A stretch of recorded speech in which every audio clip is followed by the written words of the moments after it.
हसन रज़ा पाशा साहब, ये जो कानून आया है जिसका जिक्र मैंने किया, peaceful assembly and public order bill 2024, ये एक्ट ऑफ पार्लियामेंट है। एक तो मुझे ये बताइए, और दूसरा ये है कि इतनी तेज़ी से ये बिल आया है, लोग इसे कह रहे हैं, खुद कानूनी है, कुछ लोग कहते हैं ये कंट्रोवर्शियल बिल है बहुत ज़्यादा, और फिर आइन के आर्टिकल 16 में तो फ्रीडम ऑफ असेंबली है, उसमें तो बयान बताया हुआ है, तो ये इस बिल की क्या ज़रूरत थी सर?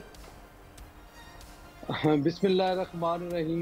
डॉक्टर साहब, आपकी बात बिल्कुल दुरुस्त है कि ये बिल जिस उजलत में ये बनाया गया और सदर मुमलिकत ने इस पे सिग्नेचर्स कर दिए और वो एक्ट ऑफ द पार्लियामेंट बन गया, लेकिन अफसोस ये है कि ये आर्टिकल 16 की सरीयन खिलाफ वर्जी मुझे लग रही है, उसके अगेंस्ट है, कॉन्स्टिट्यूशन के बेसिक स्ट्रक्चर के खिलाफ है। क्या पॉलिटिकल पार्टीज को आप असेंबल होने से रोकेंगे, एहतजाज से रोकेंगे? तो ये आर्टिकल 16 की खिलाफ वर्जी बनती है।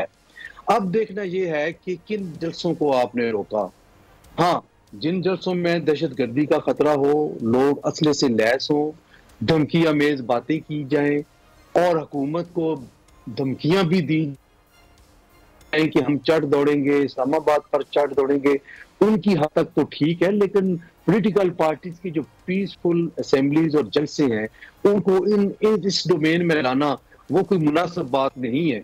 और जिस सूरत से ये मंजूर किया गया, ये खुद ये बता रहा है कि इसमें कुछ ऐसी चीजें आ गई जिसको वो फौरी तौर पे लाना चाहते थे, और ये आज के जलसे की बात नहीं है।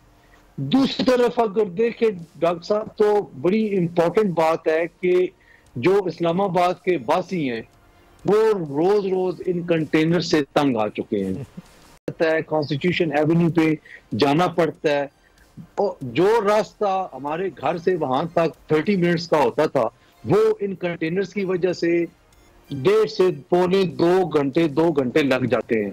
तो ये क्या आम शहरी इससे तंग नहीं आ रहे? आज जलसे की इजाजत आपने दे दी संगजानी पे,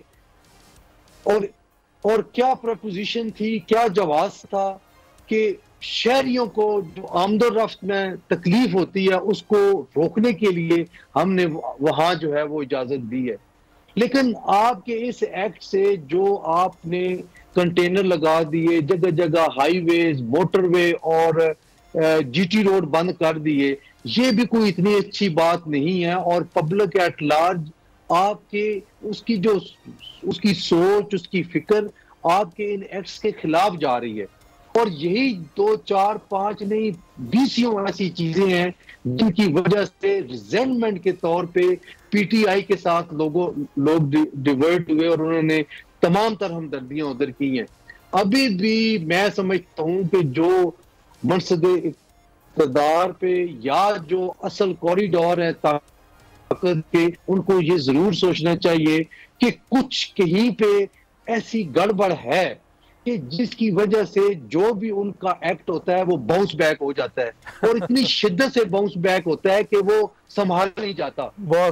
ये सारी चीजें ठीक, ये सारी चीजें आप देखें, 200 केसेस जनाब इमरान खान साहब के बनाने पे क्या तुक बनता था, जो 10-10, 12-12 की। चले, मैं क्योंकि ये जरा रिलेटेड नहीं है, मुझे जरा दूसरे साथी को भी टाइम देना है, लेकिन आप सही है, ये इसका मतलब आपकी बातों से ये लग रहा है जो शौकत यूसुफजई ने कहा कि ये अवामी इज्तिमा से ये गवर्नमेंट घबरा गई है और घबरा कर ये उजलत में कानून लाई है जो ऑलरेडी आइन की भी खिलाफ वर्जी है, फंडामेंटल राइट्स की खिलाफ वर्जी है, और ये खौफ है।